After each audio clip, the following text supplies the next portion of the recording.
Bonsoir. Ça va? Ça va bien? Lan nga xalaat ci surcharge yi nekk ci bus yi. waaw loolu moom jaaru yoon pour sécurité wu réew mi sax baaxul ndax car yi norme bi minimum je crois que 17 places 18 places la.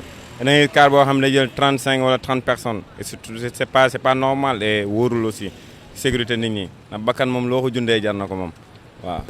Je pense d'abord que c'est un manque de conscience de la population.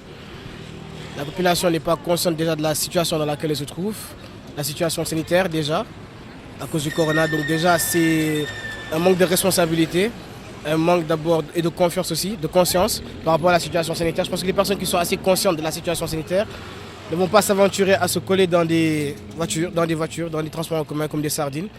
On dirait qu'ils sont en promiscuité. Et aussi, je pense que c'est aussi un manque de gérance de l'État. C'est bien beau de parler de bus de l'émergence, de trains de l'émergence et tout ça, mais je pense que d'abord le premier problème, c'est de gérer les transports en commun. Tu vas jamais rentrer dans un car rapide, tu vas voir un apprenti avec un masque. La plupart du temps, tu rentres dans un bus, on va dire sur 50 bus, tu vas rentrer dans les 20. Il n'y aura que là que le coxeur, comme on l'appelle, aura un masque. Je pense d'abord que c'est un manque de gérance de l'État. Il faut d'abord sensibiliser les populations et une fois que cela sera fait, je pense qu'on pourra au moins parler un peu de l'émergence. L'émergence commence d'abord par le changement de mentalité, je pense. Genre, maintenant daal et que genre on doit arrêter. Man surcharge moo tax bëgguma di yegg si bus man daf may jaral sax su ma yorulee xaalis taxi damay préférer toog parce que soo xalaatee avec la chaleur ak surcharge bi dafay metti te am na ñoo xam te ne ils ont des problèmes de santé mënuñu taxaw lu yàgg am ñoo xam mën nañu étouffer comme ñu am ay asthme yooyu noonu donc on doit revoir ça ñu éviter surcharge.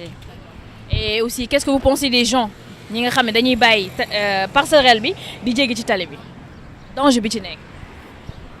Déjà c'est assez dangereux. Déjà c'est un danger pour eux-mêmes. Ils mettent leur vie en danger juste pour gagner 2 minutes. Parce que le fait de monter les escaliers de la passerelle, de traverser et redescendre, ça te prend 2 minutes au max. Donc déjà là tu mets ta vie, da ngay tailler sa bopp, c'est 2 minutes parce que tu es pressé, tu veux traverser la route. La plupart des routes ici, le passage piéton c'est effacé. Tu sais pas où est le passage piéton. Tu traverses juste pour gagner du temps. En essayant de gagner du temps, tu risques de perdre toute ta vie, vous voyez. Donc je pense que ça d'abord c'est un manque de...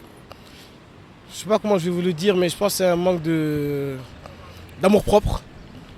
D'amener les gens beaucoup de bop, d'une taille life, tu vois. Et je pense qu'une fois qu'ils auront changé leur manière de voir, leur mentalité, ils vont comprendre que c'est dangereux pour eux de traverser et de couper la route, comme on dit. De passer n'importe où, n'importe quand.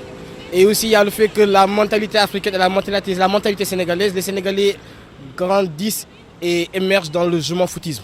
Vous voyez? C'est bien beau de blâmer l'État, mais il faut aussi se blâmer soi-même. Se faire souffrance, faire sa propre introspection pour savoir d'abord d'où vient le problème.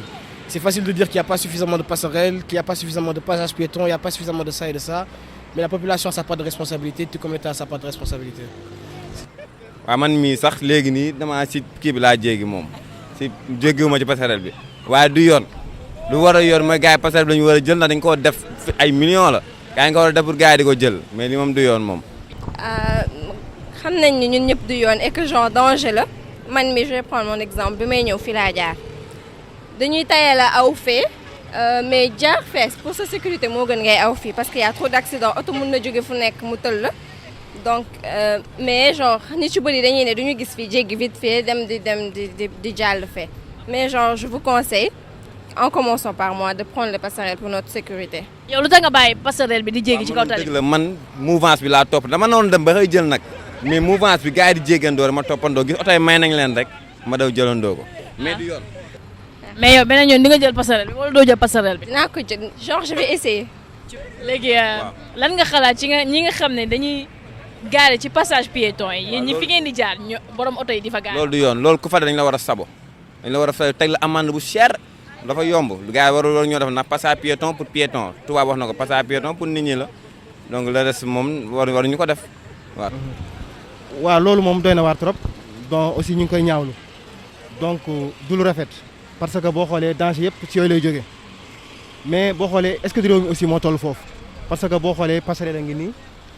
ñu defar ko donc pour nit ñi di ci jaar la mais boo seetloo nit ñi duñ ci jaar parce que boo gëstoo sa ginnaaw nit ñaa ngi ne di jàll yi dem donc passerelle bi boo xoolee c'est vide kenn du fi jaar oto yi aussi bon gis nga taxi yi ni nga gis nga fu waay neex génne fu waay neex duggee donc loolu moom boo xoolee c'est un fléau donc c'est un problème boo xam ne bon c'est un peu général donc moo nekk ci réew mépp donc foo dem rek lu waay neex def donc loolu aussi vraiment foog ñi nga xam ne ñoom ñoo war a mën a régler loola taxaw ci parce que réew mi toll na foo xam te lu waay neex def waaw te aussi nit day nekk feex loo xam ne rafetul bëggul ku ko ci fekk sax parce que xam na ne déjà rafetul mais du ko baax donc mi ngi ci persister ci nekk ci ay erreur am boo waxee sax léegi ñu saaga la xeex ak yow donc leneen fekk la ci donc c'est un fléau daal loo xam ne c'est un peu général donc voilà loolu la amoon lu may wax sa question